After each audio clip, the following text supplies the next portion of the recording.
Fala galera, tudo bem com vocês? Hoje vai dar certo a nossa live de dimensão vertical de oclusão, tenho certeza. A internet pelo jeito está muito melhor aqui e com certeza vai dar certo da gente fazer um compartilhamento de conhecimento aqui espetacular com vocês, tá? Esperando o Saulo entrar aqui, ele já deve estar entrando e vai ser top demais, né? E vocês, pessoal, empolgados aí para discutir um pouquinho de dimensão vertical, de oclusão? Acho que sim, né? Um assunto difícil, polêmico, e tenho certeza que todo mundo vai adorar estar aqui com a gente. O Saulo já vai pedir para entrar aqui. Olha lá. Estou pedindo para o Saulo. E pro... Fala, galera!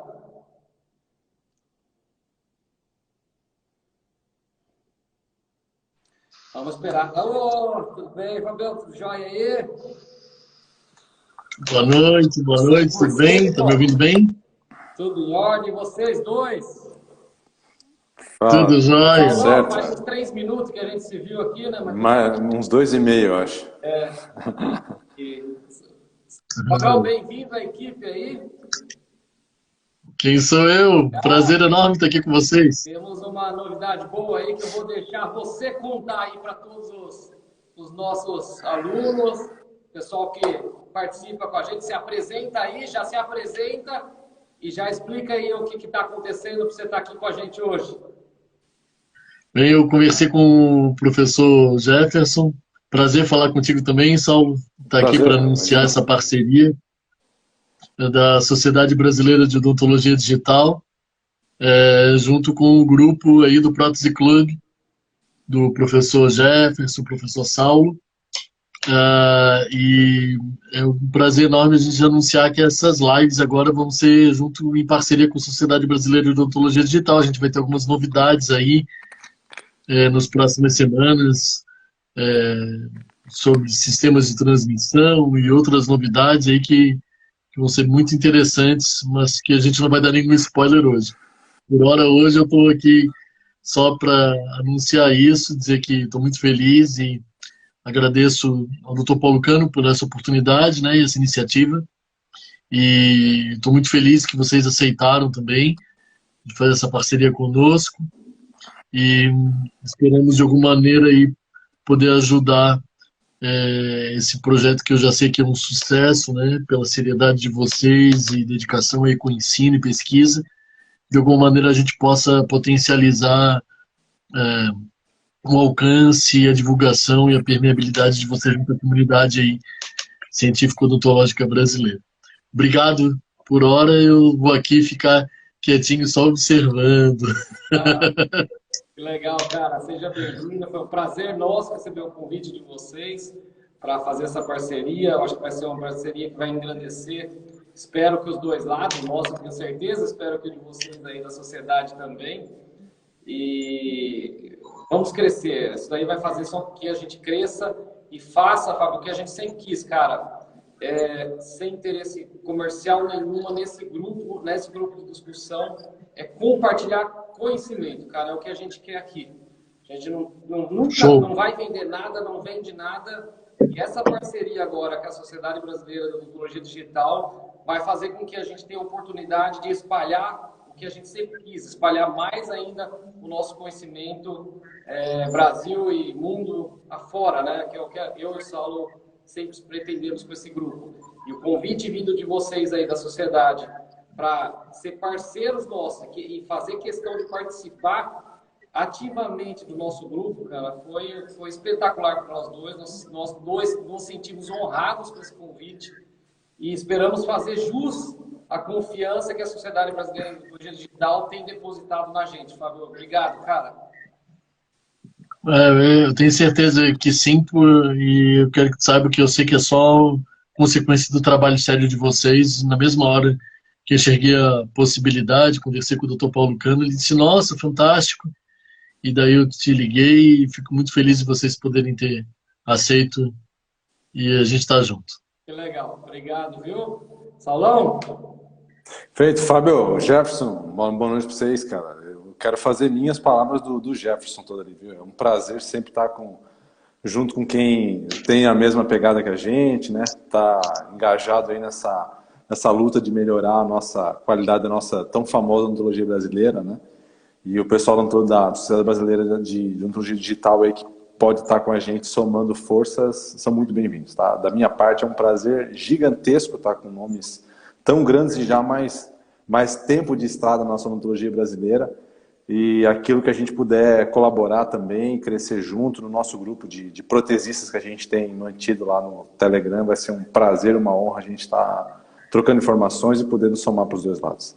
Tá muito, muito legal essa parceria. Fabio, obrigado.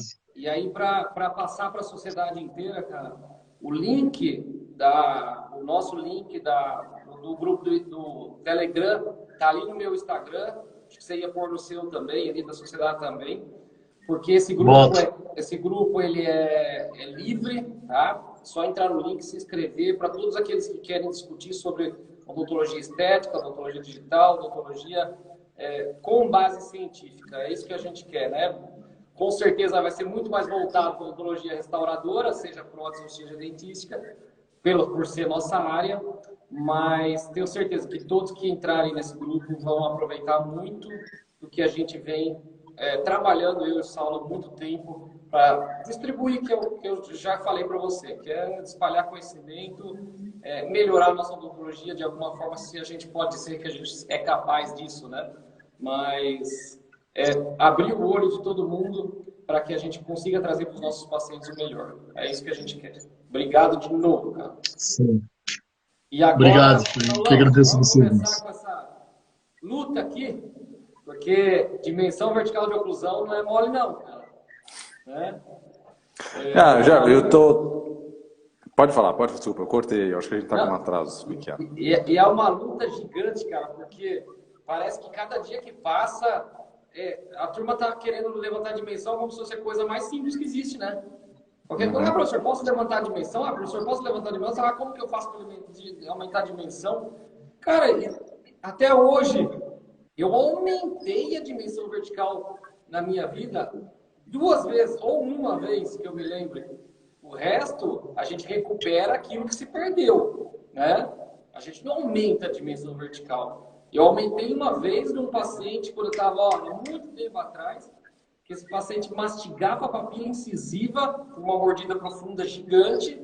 Eu já tinha que fazer uma reabilitação nele. Eu acrescentei mais 2 dentes de onlay e aumentei 0,5 milímetro para ele não morder mais a papila incisiva. Do resto, a gente recupera a dimensão perdida. Isso que é importante deixar claro para todos, né? Então, eu até vou fazer um gancho aí com a presença do Fábio aí junto com a gente, porque talvez a gente falar de dimensão vertical, e eu também não quero minimizar as dificuldades, né?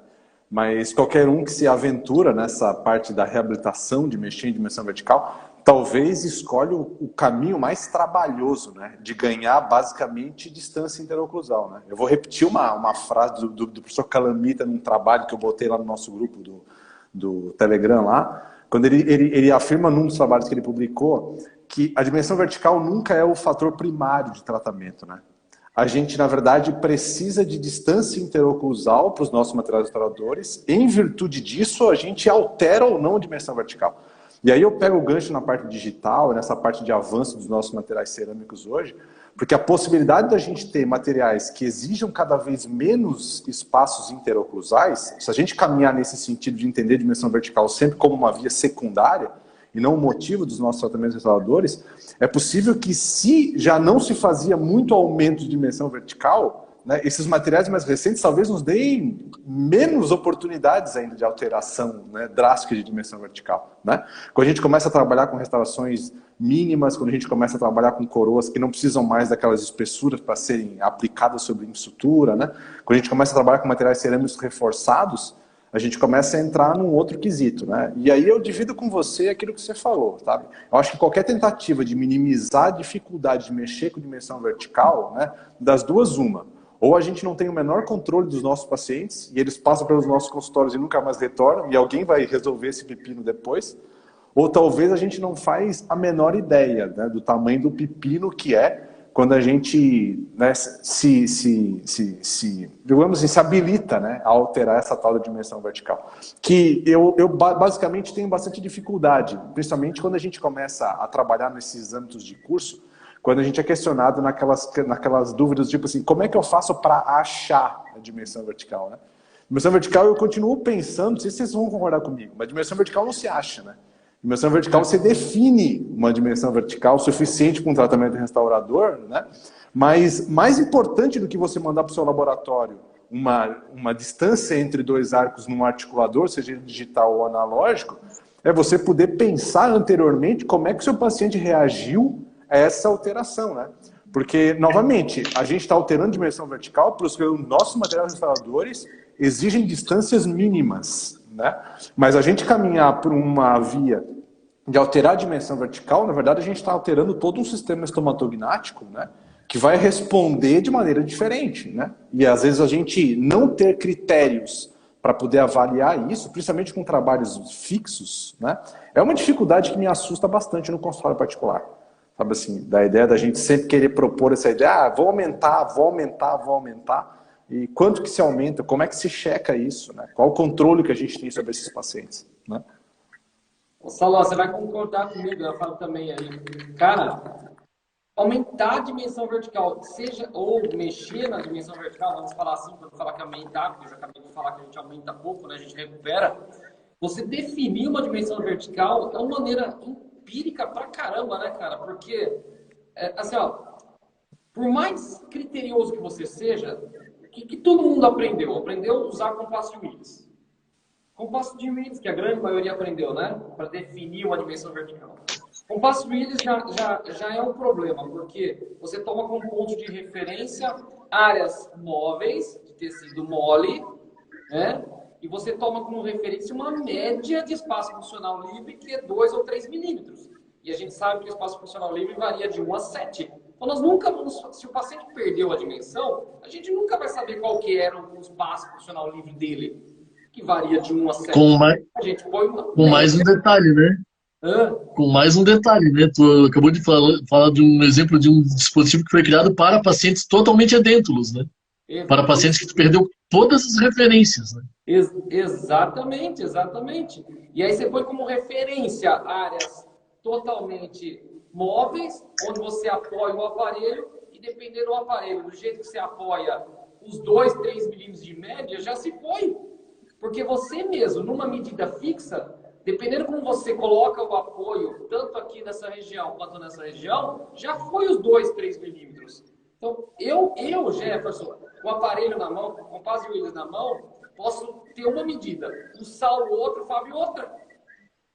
Porque é muito empírico o posicionamento deles, o apoio deles na hora do registro. Tanto que a gente acaba usando uma outra técnica e até descarta o compasso de Willis, porque o fato dele depender de tecidos moles nos atrapalha muito no momento desse registro e torna ele mais empírico ainda, né? Então depois eu até mostro aqui, eu deixei separado aqui uma maneira que a gente mostra nos nossos cursos para fazer a tomada de dimensão vertical de oclusão de uma maneira um pouco menos empírica, mas mesmo assim, como que você, Salão, você pode falar para mim, como que a gente fala? Paciente, entra em dimensão vertical de repouso, que é a primeira né, posição que a gente tem que fazer para a gente tomar a dimensão vertical de oclusão. Aí ele falou assim, não, tá bom, como que é? Relaxa, né? Relaxa bem, até os lábios estar quase deixando de se tocar, aí nós estamos na dimensão vertical de repouso. Olha o quão é empírico para o paciente receber essa informação, né? E aí tu entra num outro aspecto que eu acho que é interessante também. Como determinar arbitrariamente ou não, né, essa dimensão vertical, levando em consideração a tal da relação cêntrica. Exatamente. Né? E como obter essa relação cêntrica? E o que é essa relação cêntrica? Coincidentemente, há 2 semanas atrás, eu estava lá na Tatiana Salazar, traduzindo o curso do Aníbal Alonso, aquele monstro da oclusão, né? Sim.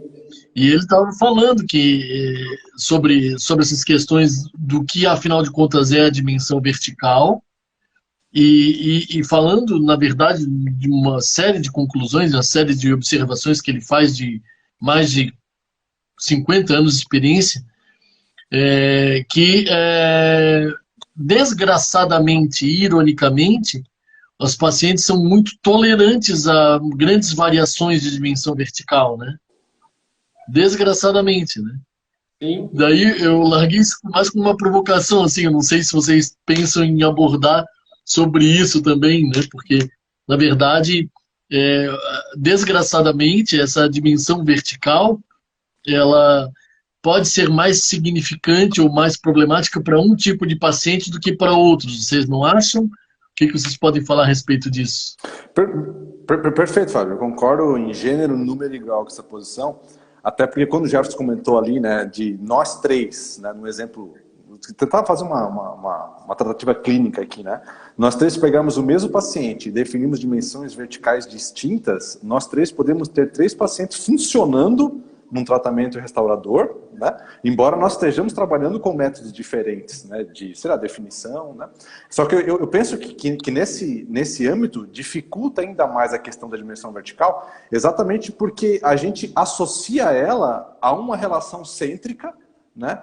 Que é talvez um dos pontos mais discutidos na oclusão, né? E um dos pontos que, clinicamente falando, nós encontramos, pelo menos os alunos que iniciam no curso de especialização, com maior nível de dificuldade, né? A iniciar por tentativas de relaxar a musculatura, quando a gente vê aquele dó do relaxa a musculatura e a tendência da musculatura de enrijecer, né, diante dessa questão, a tentativa sempre da gente associar essa característica de que se eu altero a dimensão vertical, obrigatoriamente eu promovo uma nova posição para essa mandíbula no sistema estomatognático e eu tenho outras alterações além da distância interoclusal, né?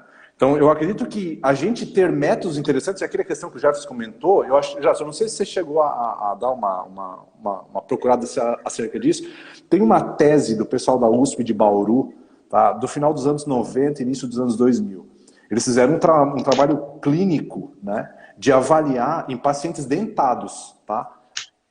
Essa medida do compasso de Willis, de você medir comissura de lábio até o canto do olho, e eles avaliaram nesses inúmeros pacientes que foram triados, eu não tenho memória de quantos foram, que menos de 13% dos pacientes têm essa medida replicável para o dente, para o nosso terço inferior. Sabe assim? E pacientes dentados, né, que em tese não sofreram perda de dimensão vertical, pacientes em idade jovem, né, que não tiveram mudanças drásticas. Só que esses dados assim, assustam a gente, porque a gente simplesmente resume dimensão vertical a compasso de Willis, sai todo mundo fazendo medida, um acha 57, um acha 60, um acha 64, o outro acha 59, e a gente resume isso, né, ao simples fato de já caminhar para o tratamento definitivo, né, como se isso simplesmente fosse algo que a gente achasse na dimensão vertical, né? E o que me assusta quando a gente entra nessa parte de odontologia minimamente adesiva, né, minimamente invasiva, perdão, é essa falta da gente conseguir avaliar o impacto disso nos nossos pacientes, né? Novamente eu vou reforçar num ponto que nós três talvez entramos em consenso, né? Diferentes dimensões verticais não significam que nós temos uns acertos e outros erros, nós podemos ter o mesmo sucesso, nós três, né? A questão é como é que a gente transfere isso para o nosso paciente e como é que a gente consegue avaliar uma maneira com que o nosso paciente nos responde a essas intervenções, né? Você mesmo comentou, Jefferson, você pode alterar 1 milímetro para mais e o paciente não conseguir. Você pode alterar até 5 milímetros de dimensão vertical e o paciente simplesmente, né, não perceber diferença nenhuma. Né? Exatamente. Então, essa questão, eu penso, é bastante complexa nesse sentido, e definir um método, eu acho que é o primeiro caminho, né? Mas a gente entender também que na dimensão vertical, a gente altera outros pontos, né? Tem um trabalho interessante também, eu coloquei lá no nosso grupo, publicado no finalzinho dos anos, no início dos anos de 2010 ali, né? A gente costuma muito falar daquela ideia de desgasta 1 milímetro atrás e se altera 3 na frente, né? Mas um trabalho publicado em 2009, eu achei fantástico o resultado que os caras chegaram. Eles avaliaram que se você aumenta 1 milímetro entre os segundos molares, você diminui o trespasse em 2 milímetros e aumenta o overjet em 1,3. Ou seja, a simples fato de você afastar os arcos coloca um paciente num padrão muito mais próximo, pelo menos à primeira vista, a um classe 2 do que um paciente necessariamente você manter o mesmo relacionamento esquelético simplesmente abrindo os arcos, né? É o fato da gente pensar que alterações de dimensão vertical obrigatoriamente colocariam o nosso paciente em relações entre arcos diferentes. E não mais aquele mesmo padrão que a gente estava habituado, né? Simplesmente abrindo o arco como se a gente estivesse com charneirinha na mão, aumentando 1 milímetro no pino, né? No parafuso, para poder ganhar a altura interoclusal, né? Até porque o sistema estomatognático é muito mais complexo, né, do que simplesmente isso, né? Muito mais complexo. Então, esse é o problema. E um método assim, Salom, vou mostrar aqui já o método que a gente usa nas aulas, que a gente faz para facilitar pelo menos esse ajuste. Eu vou inverter aqui para mostrar para vocês. Ó, deixa eu levantar aqui um pouquinho. Ó, a gente faz esse método aqui, ó. A gente pega um palito de madeira, tá? Do jeito que vocês estão vendo aqui, e anota um ponto no rosto do paciente, na maxila, um ponto na mandíbula, e passa essa referência pro palito, pedindo para o paciente estar em dimensão vertical de repouso, que já é, como a gente conversou, a grande dificuldade, né? O paciente desdentado, relaxa, fica com os lábios quase deixando de se tocar, com a musculatura relaxada, na empírica posição de repouso, para a gente estar aí na dimensão vertical de repouso. De qualquer forma, a gente marca esses pontos. Como média, né, daquele 1 para 7 milímetros de distância que a gente encontra de espaço funcional livre, a gente pega a média de 2 a 3 milímetros e reduz no palito esses 2 a 3 milímetros. Então, se eu peguei a dimensão vertical de repouso, se eu diminuir 2 a 3 milímetros, eu estou chegando aqui na dimensão vertical de oclusão. Então, nesse palito, eu levo isso depois para a boca do paciente e no momento que ele fechar esses 2 a 3 milímetros, ele entraria na sua dimensão vertical de oclusão. É aquela dimensão que a gente está tomando, né, ou determinando como uma dimensão vertical de oclusão desse paciente que perdeu a dimensão. Vantagens dessa técnica. Você não tem interferência de tecido mole, né? Porque nós marcamos pontos fixos, tanto na mandíbula quanto na maxila. Mas ali são fitas adesivas que tu colou no rosto do paciente, é isso? Oi, Fábio. São fitas adesivas que você colou no rosto do paciente? Na realidade, só foi para... Nós passamos 2 fitas adesivas, mas na realidade a gente pinta geralmente o rosto do paciente mesmo. A gente pega a canetinha, faz um pontinho no nariz, um pontinho no queixo e toma isso como referência. Né? E aí, de uma maneira menos empírica, ou pelo menos, não vou falar menos empírica, é empírica também, mas de uma maneira menos, que tenha menos subjetiva, né? Interferências de fatores externos, como o tecido mole, a gente consegue determinar uma dimensão vertical de oclusão um pouco mais corretamente no nosso ponto de vista, né? De uma maneira mais correta no nosso ponto de vista. E isso vai determinar um sucesso um pouquinho melhor para tomada de dimensão vertical nesses casos, né? E é essa técnica que a gente usa, tanto que a gente nem pede para comprar mais compasso de Willis. Baseado no que o Saulo falou da tese, 13% é tudo diferença da dimensão, comissura, canto do olho com comissura e base do nariz, já é 13% só que dá certo. E a gente, então não teria por que ter o compasso de Willis nesse ponto. E aí, se a gente está tirando o fator interferência de mucosa, o fator interferência de tecido mole, não tem por que a gente comprar compasso Willis mais. E a gente fazer no palito mesmo, do jeito que vocês estão vendo ali, que fica muito mais fácil e muito mais dinâmico, fácil, barato, do que fazer com compasso Willis. Talvez a grande diferença, né, que a gente vai ter, quem está com a gente e talvez achou interessante esse método estético da gente definir dimensão vertical, é que a gente não tem uma média, né? A gente não tem uma medida, perdão, né? Do tipo, você não sai de lá com um número, amanhã quando o paciente retorna, né, não existe como você usar o mesmo palito, né? Você teria que fazer marcações diferentes, fazer medidas diferentes e entrar no método de novo. Por isso que talvez ele exija um pouquinho mais de feeling, né? E aí a dica é começar a usar, né? Até você começar a perceber, né, como é que você conseguiria, talvez, no método de olhar o padrão facial dos terços, né, de face, a gente conseguir chegar nessa tal de dimensão vertical de repouso, que é acho que o grande trunfo dessa técnica estética aí, né? Aí cada vez que o paciente vem... Deixa eu fazer uma pergunta. Deixa eu fazer uma pergunta para vocês que trabalham mais com reabilitação do que eu. Ah, vocês acreditam que essa questão da tolerância do paciente às alterações de dimensão vertical, tanto no caso que tu recupera como aumenta, é tão nítida essa diferença nos pacientes, por exemplo, braquicefálico ou outros tipos? Como é que é isso na experiência de vocês, de acordo com o padrão facial do paciente? Existe diferença? Paciente que tem musculatura muito robusta, o terço médio e inferior mais achatado, pacientes que têm o rosto mais comprido, porque a literatura fala, né? Paciente braquicefálico tolera menos um aumento da dimensão vertical do que os pacientes com o rosto mais longilíneo. Como é que vocês veem isso?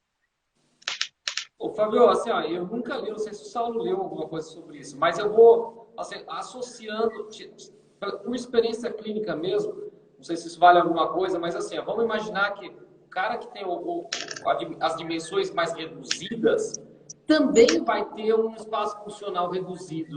O contrário, para que você fale mais grande, maior também. Porque quanto mais distante tiver, talvez maior o espaço funcional livre, maior o limiar que ele tem ali de alteração. Talvez seja por essas mudanças de dimensões mesmo que torna os longivíneos mais tolerantes e aqueles mais achatados menos tolerantes. E, né, provavelmente é a distância do espaço funcional livre ali mesmo que faça essa alteração. Provavelmente é isso. Eu vou ver se eu acho esse artigo depois e passo para vocês também, que eu achei bem interessante. Na verdade, foi uma vez o Francis Lima conversando comigo, me explicando sobre isso. Lembrei agora. Sim. E daí ele falou e eu vou ver se consigo essa referência e passo, tá? Faz sentido. Se ele é mais longo, a chance do espaço funcional livre também ter um limiar maior. E a musculatura ser mais potente para o paciente ter uma dimensão reduzida, né? Sem dúvida, sem dúvida. Saulo também. Assim, sinceramente, Fábio, eu não me recordo, e até talvez seja uma confissão da gente do universo da prótese, né? Raríssimas são as citações ou as relações que a gente cria de padrões oclusais dentro da prótese, tomando essas referências de paciente dólico ou braque. Né? Talvez essas relações assim são muito mais presentes dentro da ortodontia do que necessariamente dentro da prótese. Né?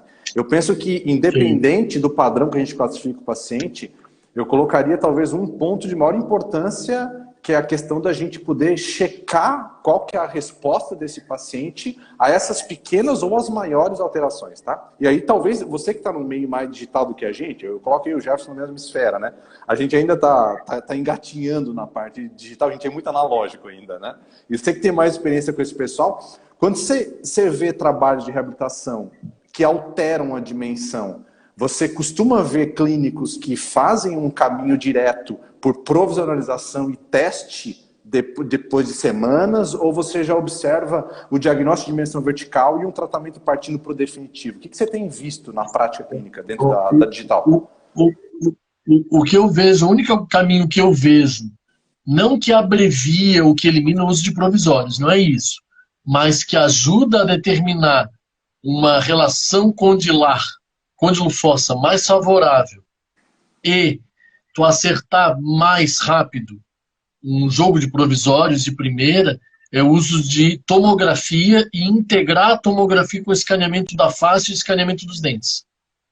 Porque daí você consegue ver em tempo real a posição dos côndilos, seja com jig, seja com uma placa, seja com o primeiro provisório, entende? Ou seja, após manipular o paciente, tu consegue escanear, tu consegue fazer uma tomografia, pegar essa tomografia e casar com o escaneamento intraoral e casar com o escaneamento da face e ver, não, realmente o côndilo está numa posição aceitável, tal, o paciente está relatando conforto. A partir daqui eu vou fazer um enceramento digital e vou fazer um jogo de provisórios. É a única coisa que eu posso te dizer.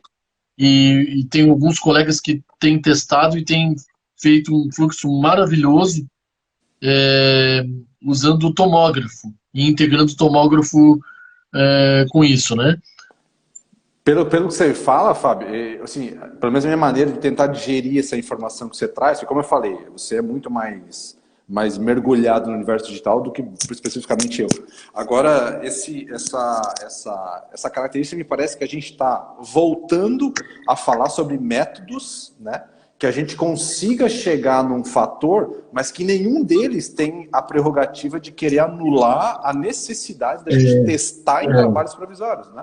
A gente, há um isso tempo, aí, outra coisa. talvez Ao muito mais contrário do antigo. que muita gente pensa, é bem isso que você está falando, porque muita gente pensa, porque eu vou fazer tudo digital, eu não preciso mais de provisório, eu não preciso mais... Não é nada disso.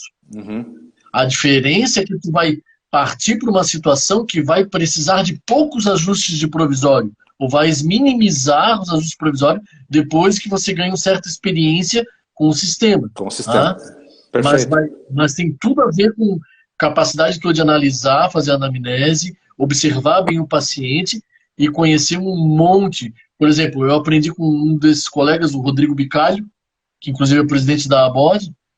Ele está fazendo um fluxo muito legal, que ele está integrando o escaneamento facial, esse fluxo que eu acabei de falar, escaneamento da face, com escaneamento intraoral e com tomografia, né? O que ficou claro? Tu não prescinde, tu não elimina provisório. Tu só está mudando a técnica e tu tem que seguir os mesmos princípios de sempre de oclusão, né? Determinar a dimensão vertical, quando que tu precisa reabilitar em MH concêntrica, quando que tu precisa escanear o arco todo, quando que tu precisa aumentar ou recuperar a dimensão vertical, como o professor Jefferson acabou de falar aqui, né? Ele já começou a live largando essa questão, né? Que a imensa maioria não é aumento, é recuperação de dimensão vertical, né? Mas eu vejo que é basicamente isso. Tem alguém colocando alguma coisa aqui embaixo, né, Jefferson? Acho que... André, tu tá vendo? Coloquei aí para você participar, cara. Pede aí para entrar. Entra aí, faz os comentários dos seus ao vivo, vai ser legal. Eu botei você aí, mas você não aceitou ainda. Senão, pede para entrar aí, que eu boto você ao vivo aí para você entrar e falar. É legal esses seus comentários. Deixa eu falar uma outra coisa interessante que eu vi um dia desse. Falando com o Adriano Scheider, e ele é colaborador de um livro que vai sair do Braulio Paulucci e do Galip Gurel. E o Braulio Paulucci, vocês sabem que é um dos caras que mais estudou e desenvolveu a questão do visagismo em odontologia aqui no Brasil, né? E eles vão sair com um livro, Braulio Paulucci, junto com o Galip Gurel, mostrando algumas coisas muito interessantes em relação, por exemplo, à posição dos dentes anteriores em relação aos lábios. Que até hoje a gente acredita que a posição dos incisivos deve seguir ou acompanhar a moldura do lábio inferior, né? E alguns ainda dizem, só que numa quantidade menor, de que essa posição dos dentes acompanha, na verdade, o contorno do lábio superior, alguns dizem, só que numa menor quantidade. O que eles descobriram nos estudos e vão colocar no livro é de que essa posição dos incisivos é muito mais esquelética e tem uma relação com a inclinação da parede anterior da cavidade glenoide do que a posição dos lábios. Olha que interessante. E eles mostram isso nos estudos deles e vão mostrar no livro também. E eu achei assim fantástico. Que, na verdade, a posição dos lábios, sim, existe a força muscular, ela vai afetar na posição e inclinação dos dentes, na vestibularização ou não, né? E vai ter que ter o equilíbrio entre a ação da língua e dos lábios, mas o grau de erupção e a posição dessa incisal dos superiores guarda uma relação muito mais esquelética do que labial, e o lábio é que se posiciona em função da posição dos dentes, para depois ele passar a exercer influência na posição dos dentes. Interessante, né? E vai sair logo esse livro, vai sair até, acho que início do ano que vem já vai sair esse livro, que vai ser um aprimoramento do que a gente conhecia como visagismo de odontologia, e agora eles deram um outro nome, né? Que agora até me falhou o nome, que é um método de visagismo, só que foi aprimorado. Eles questionaram alguns paradigmas, alguns dogmas, né? E aperfeiçoaram e disseram, isso aqui só serve mais para uma referência, e isso aqui é mais palpável, né? Isso aqui a gente pode usar realmente como uma referência clínica para escapar desse subjetivismo todo que que o Saulo estava falando até agora aqui, né? Legal, legal. O cara não aceitou? O cara não aceitou? Ele está tentando, mas está dando aqui que ele não está conseguindo entrar. Aparece Ah, que pena. aqui que o André não consegue entrar na live, não sei por quê.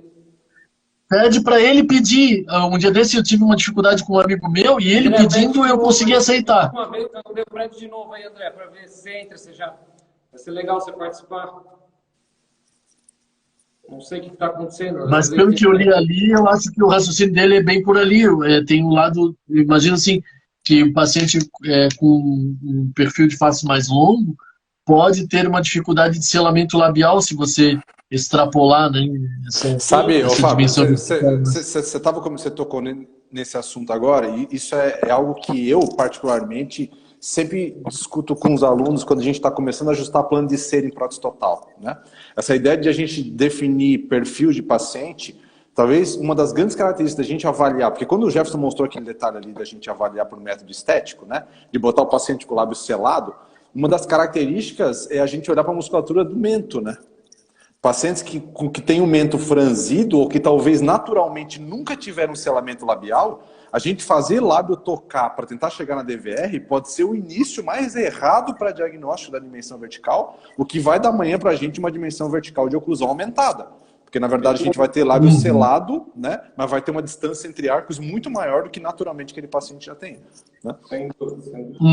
Uma maneira, Fábio, que a gente sempre usa para garantir, principalmente em reabilitações orais grandes, onde o paciente perdeu dimensão por desgaste, por oclusão, a gente sempre usa uma placa de restabelecimento de dimensão vertical. É como se fosse uma prótese removível provisória com overlay em todos os dentes posteriores, recuperando o incisal de todos os dentes anteriores desgastados. Você, de maneira imediata, devolve estética para o paciente. Cara, fica top de linha de maneira imediata. Tem até alguma coisa no meu Instagram lá para quem quiser ver. Fora a estética, ele vai usar isso daí depois de 1, 2 meses usando isso e vai declarar para a gente. Tem conforto, não tem? Tá batendo o dente na hora que fala, não tá? E a gente consegue aí verificar o sucesso do planejamento de recuperar ou aumentar a dimensão vertical. Cara, isso é muito bom, uma maneira prática, barata, de você alinhar. Deu ou não deu para recuperar a dimensão enquanto naquela proporção que o paciente precisa ou a gente determinou que seja necessário para ele. Observa aqui, Jefferson, observa que a gente está falando aí, o Fábio trouxe as questões digitais agora e associação de tomografias, a gente está falando ainda de ajuste plano de cera, com passo de Willis e tudo mais, né? E na verdade se aproxima cada vez mais do clínico a necessidade da gente conseguir digerir essas informações, né? O que é uma resposta do paciente a uma dimensão aumentada, né? O que é uma resposta fonética, às vezes, da gente ter posicionado dentes de maneira inadequada, embora esteticamente isso possa ter ficado muito bonito, né? A necessidade da gente conseguir digerir isso nos pacientes para garantir que os nossos tratamentos definitivos vão ter um espaço suficiente para tratamento dos arcos, né? E talvez de outro modo também, né? A gente botar o ajuste de dimensão vertical como mais uma carta na mesa na reabilitação oral, né? Hoje em dia, com mini implantes e processos de intrusão, né, ou extrusão de dentes, talvez seja uma outra possibilidade da gente conseguir espaço interoclusal.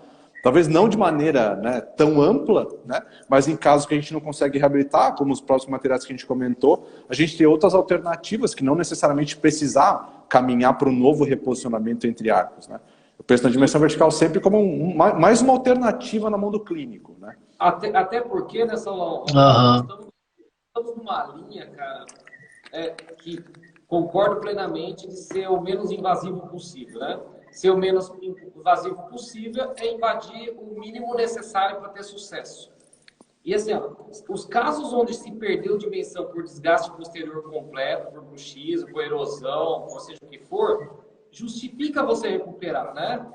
Óbvio, faz overlay, faz você desgastando o mínimo possível. Mas casos simples para a gente ganhar espaço, se você tiver que 1 ou 2 dentes, tiver que aumentar tudo para recuperar espaço de 1 ou 2 dentes, você está sendo invasivo pra caramba. Você vai recuperar 1 ou 2 dentes e vai aumentar a dimensão da boca inteira? Vai fazer o overlay em tudo, você precisa mexer em 1 ou 2 dentes. Aí talvez essa solução que o Saulo passou seja a melhor coisa. Vamos pensar no mini implante, numa placa, fazer intrusão de dente, ou fazer cirurgias para tentar trabalhar exclusivamente no dente que é necessário trabalhar. Nós temos que apagar da odontologia a ideia de que minimamente invasiva é desgastar pouco. Isso a gente tem que apagar. Isso daí foi a pior coisa que existiu no mundo. Associar minimamente invasivo com pouco desgaste. Nós estamos vendo atrocidades da odontologia por causa de defendendo essa ideia. Não podemos deixar isso crescer, né? Então, eu acho que o que o Saulo colocou agora, achar outras alternativas para a gente conseguir recuperar talvez um espaço perdido ou um espaço que nunca existiu, né? Para recuperar aquilo. Talvez uma alternativa mini implante, cirurgia, seja outra muito melhor que levantar a dimensão inteira só para ganhar espaço. Isso levanta um outro ponto, né? Assim, a necessidade da gente ler a literatura de maneira bastante crítica, né? Porque do mesmo modo que a gente vai encontrar muito trabalho muito bom, né? Que assim, que pauta para a gente um protocolo clínico quase que beirando a perfeição, pelo menos à luz do que a gente conhece hoje, né? A gente vai encontrar muita coisa ruim na literatura também, né? E princípios que, se a gente não fizer, sabe assim, não for crítico na maneira de ler, talvez a gente caia do cavalo por causa disso. A gente tem trabalhos na literatura, né, dando suporte para que você aumente a dimensão vertical, simplesmente com o aumento na palatina dos dentes anteriores, e esperar que uma tal de extrusão passiva posterior possa amanhã devolver estabilidade posterior. Que eu acho isso, para mim, uma loucura. Né? Por mais que a gente esteja... Por mais que a gente esteja hoje em dia... Isso é defendido, né, por profissionais altamente qualificados. Sabe assim, O que mais... Mas isso daí, na verdade, é o tal do princípio de Dow, né? Princípio de Dow. Perfeito, Fábio. Perfeito. Eu acho assim, eu acho ele interessante, existe, Fábio. Mas o meu receio é que ele possa ser indicado errado. Perfeito. Não é para qualquer um fazer uma coisa dessa. Né? É que assim, eu nunca fiz. A gente conversa sobre isso no âmbito dos cursos, né, em sala de aula, de maneira bastante informal entre nós, porque hoje em dia, com a popularização, né, de trabalhos científicos e de pessoas batendo na tecla de que a nossa odontologia precisa ser baseada por ciência, né, não significa que, se está publicado, simplesmente você pode sair aí aplicando a torta direita em todo mundo, né? E o que a gente observa, principalmente quem faz referência a esse princípio de Dow, eu não sei quem já teve curiosidade na vida de um dia procurar o trabalho original que deu esse tipo, né? E parou para pensar que a prótese que ele usava era uma prótese removível, com cobertura palatina de metal. Entendeu? E a gente está indo hoje simplesmente trocando a maneira de reter as coroas, agora não é mais um trabalho removível, mas a gente faz a tal da faceta palatina minimamente invasiva, esperando que dentro de 2 meses os dentes posteriores estruam o suficiente para dar estabilidade posterior. Né? Então, assim, é um outro lado da moeda. Né, da gente também pensar nesse minimamente invasivo que o Jefferson falou, né, e esquecer da necessidade dessa estabilidade posterior, e amanhã a gente está sofrendo de outros problemas, né, assim, da gente fazer vista grossa. Não vamos esquecer que o JPD publicou uma revisão sistemática alguns meses atrás, afirmando que implante é melhor que dente. Tá? Isso é um caos, cara. Isso é um caos. Entendeu? Dado científico.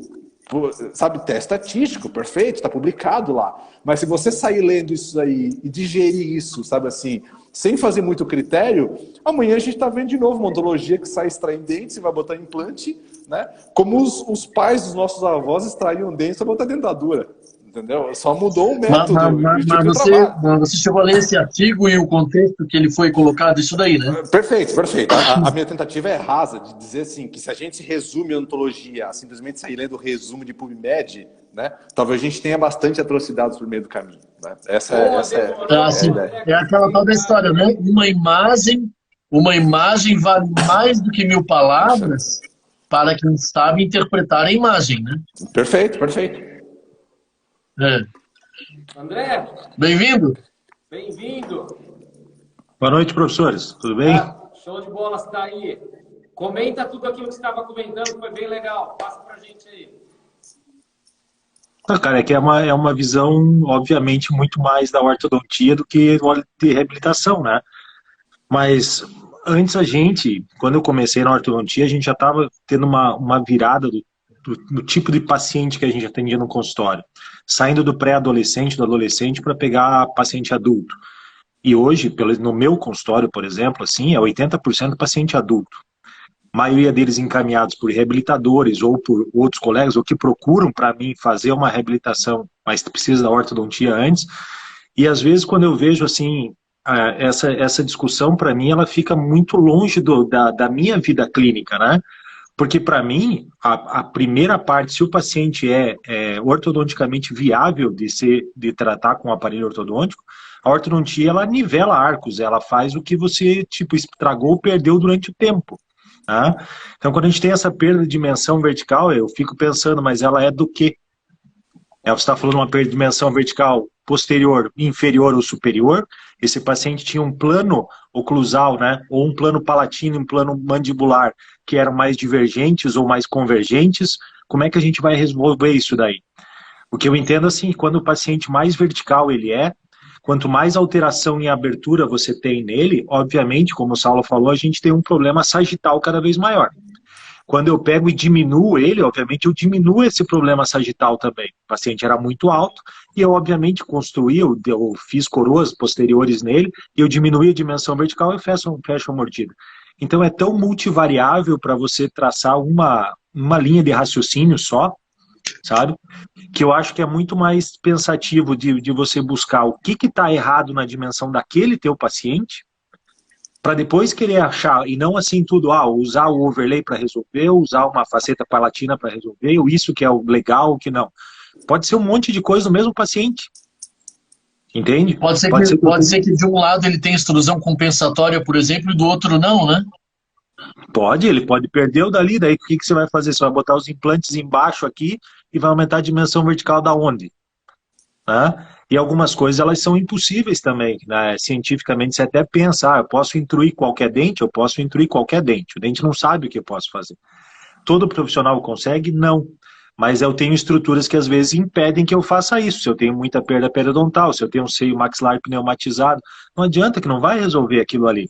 E às vezes a gente acaba tendo que inverter o plano oclusal do paciente, né? Porque não tem mais o que fazer. Ou vai para endo e coroa esses dentes, que também é uma solução, às vezes, né? Mais do que você levantar todos os dentes inferiores também. Então, assim, quando o professor ali falou, ele estava falando desse livro que vai sair, coisa e tal, assim, é difícil o ortodontista admitir uma coisa dessa, assim, sabe? Porque pensa assim, os incisivos superiores ou inferiores são os primeiros dentes a ir romper na troca da dentição. Tudo que esse paciente sofreu durante todo o seu desenvolvimento vai desencadear nesses dentes. A falta de espaço, uma respiração bucal, uma interposição de dente, tudo isso pode influenciar. Então é multifatorial isso daí. Para pensar que só a formação esquelética deles... Deixa eu só te falar assim, talvez eu não tenha me expressado direito. Você acredita, mesmo como ortodontista, que inclusive o quanto eles vão crescer e se posicionar está programado geneticamente. Isso está programado geneticamente. Uma parte dele sim. Mas ele é extremamente... Não, está programado geneticamente, mas eu não estou dizendo que ele vai chegar lá. Eu estou dizendo que está programado geneticamente, mas o que tu está me dizendo é que existem tantas variáveis, tantos fatores, que pode ser que essa posição nunca chegue ao final que foi programado. É isso que tu quer dizer, não é isso? Isso mesmo. O fator ambiental é extremamente plausível para qualquer coisa dessa, né? Então vai desde o fator emocional do paciente. Faz sentido que eles falaram, você não acha? Que a posição dos incisivos, ela pode ser determinada geneticamente, claro, influenciado por esses fatores que você falou, modulado por esses fatores, né? Ou não? Eu acho que não. Eu acho que assim, ela tem que existir. Eu acho que a provocação é válida, sabe? Eu estou ansioso para ler esse livro também, entendeu? Porque eu acho assim que ele tem o porquê, ele vai romper, vai parar de romper quando? Quando ele tocar em alguma coisa. Se não tocar em nada, então se o paciente, imagina um paciente que ele teve uma microcrinatia genética, né? Ou uma doença que ele teve. Se ele tem um overjet muito grande, ele vai continuar tocando até que o lábio do paciente vai dobrando e para em alguma coisa. Porque para sobreviver ele vai ter que fechar a boca. Ele vai ter que engolir. O lábio para. É a mesma É. coisa ao contrário. Aquele paciente que pode ter uma micrognatia mandibular, uma protrusão maxilar, e ele pega e tem um overjet gigante. O inferior vai vindo e vai parar quando tocar no céu da boca dele. Esse paciente tem uma curva de SPI gigante e vai corrigir como essa curva de SPI? Na maioria dos pacientes que eu vejo, porque vão para reabilitação, olha assim, né? Tem essa curva de SPI, o incisivo está gasto, um monte, pô, vamos fazer coroa neles. Aí, para a ortodontia, o princípio é um pouco diferente. Se o paciente cresceu de uma maneira mais horizontal, eu vou instruir dente posterior.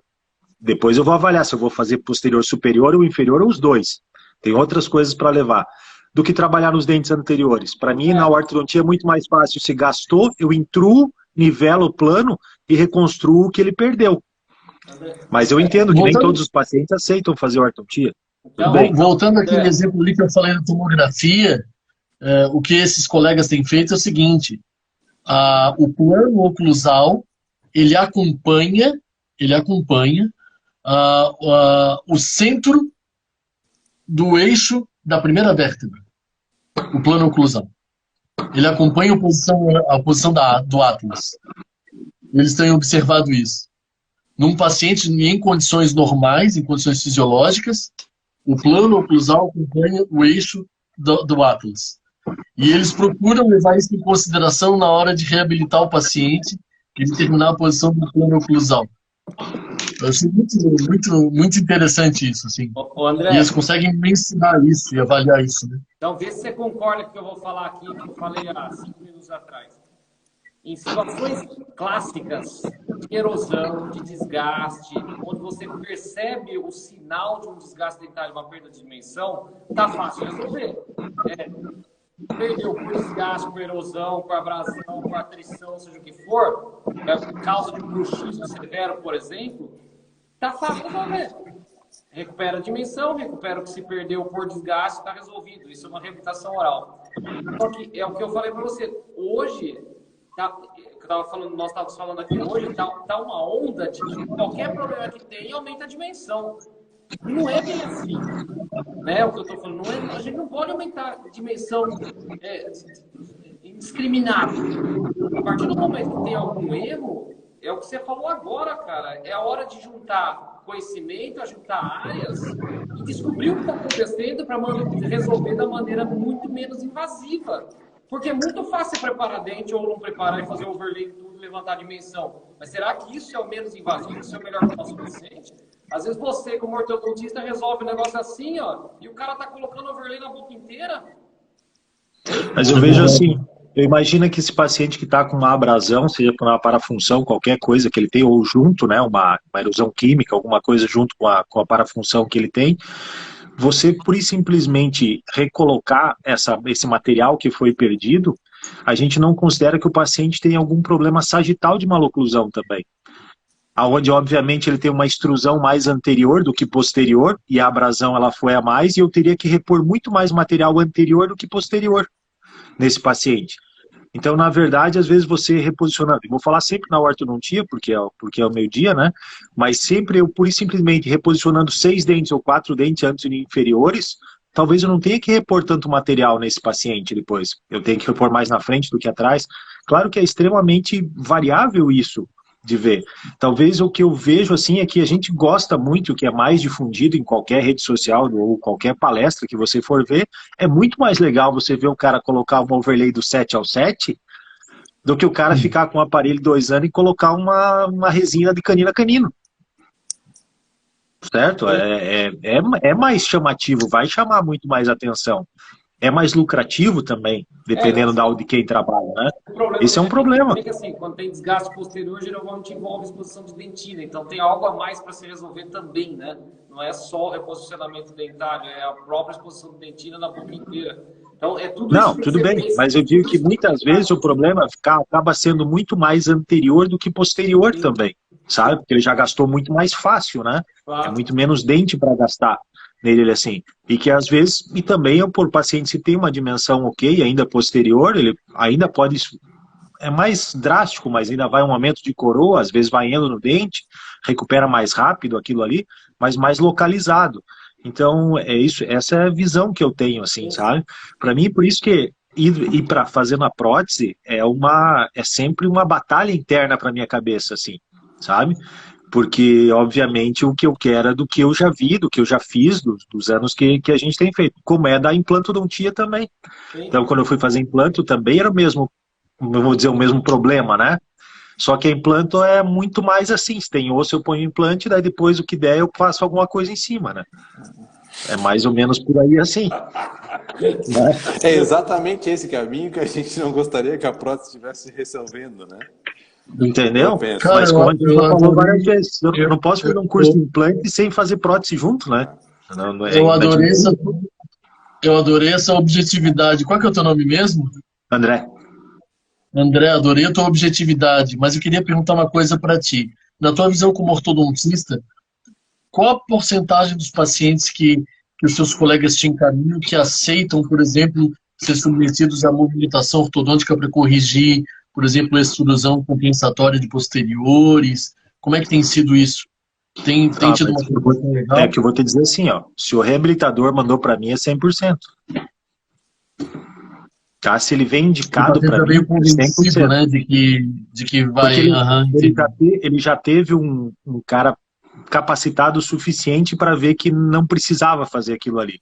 Tinha como resolver, ou vai melhorar totalmente o trabalho dele se ele participar para uma ortodontia antes, né?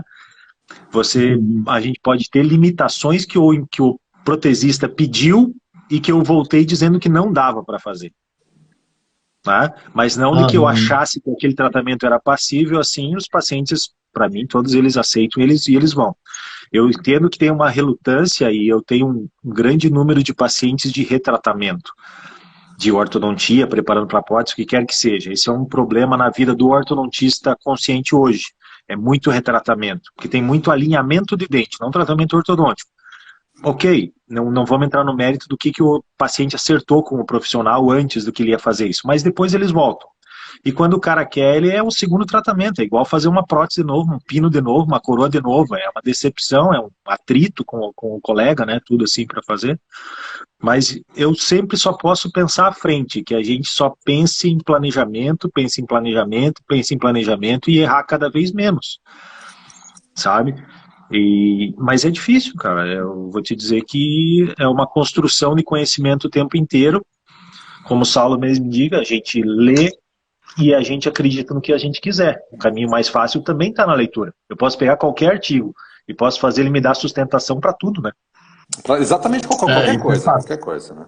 Isso é fato. E assim, Isso é fato. e a gente conversando sobre pontos diferentes, é interessante a gente perceber que falar sobre a dimensão vertical, a depender do terreno que você se cria, né?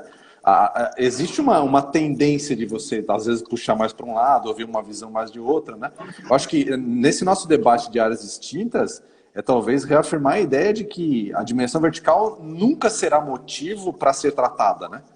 Ela precisa ser alterada, restabelecida, enfim, aumentada, diminuída, seja lá o que quer que seja, em virtude de outros procedimentos que precisam ser realizados, né? O que eu observo por muitas das vezes é talvez uma tentativa muito rasa, né? Tipo assim, tem que alterar a dimensão vertical. Por quê? Porque o paciente tem querite angular, porque teve bruxismo, porque tem acentua sulco, né? Pô, mas isso é diagnóstico agora? É critério, sabe assim, meio que fadado para que a gente faça procedimentos restauradores? E na verdade não é o que a gente observa, né? Essas características, junto com outras avaliações de especialidades diferentes, talvez possa abrir para a gente portas diferentes, para novamente entrar naquela questão que o Jefferson comentou, né? De tratamentos cada vez mais conservadores, né? E a gente possa reabilitar o paciente de novo e devolver uma função, né? Talvez, se não exatamente aquela que ele tinha antes de sofrer todo esse dano, o mais próximo possível, né? Gerando talvez o menor ou o maior índice de conforto, eu penso dessa maneira. Eu acho que essa daí até que você colocou, por exemplo, um exemplo básico desse da Keylite, por exemplo, hoje para o paciente o que ele é? É fazer fio de sustentação. E está ali resolvido. Se diminui o sulco, o canto lábio sobe, é uma outra possibilidade que não existia antes, além de você aumentar a dimensão vertical. Exatamente. Tá? Quando o colega falou antes ali assim, porque a gente vai se basear ou pela curvatura do lábio inferior ou superior, depende em que idade e se o paciente está fazendo harmonização ou não. Eu posso fazer um lift uma paciente de 50 anos e deixar ela com o contorno do sorriso da minha de 20. Se é natural ou não, se fica bom ou não, mas eu posso fazer parte da reabilitação por ali. Né? Eu mudar dentes e o plano oclusal da paciente com prótese sobre implante, e a paciente com harmonização mudar a posição do sorriso dela. Levanta o canto e levanta o lábio. O sorriso vai corrigir ele. Senão ele vai estar o quê? Em cima do lábio inferior o tempo inteiro. Não, acho que não existe mais como fazer uma regra disso daí. Não, não mesmo, cara. E aí ficou mais claro com a nossa conversa aqui que cada vez mais a gente tem que entender um pouco de tudo, né? Para não fazer coisa errada. Porque Não, eu não acho que nem fazer coisa. Eu acho que não existe coisa errada, cara.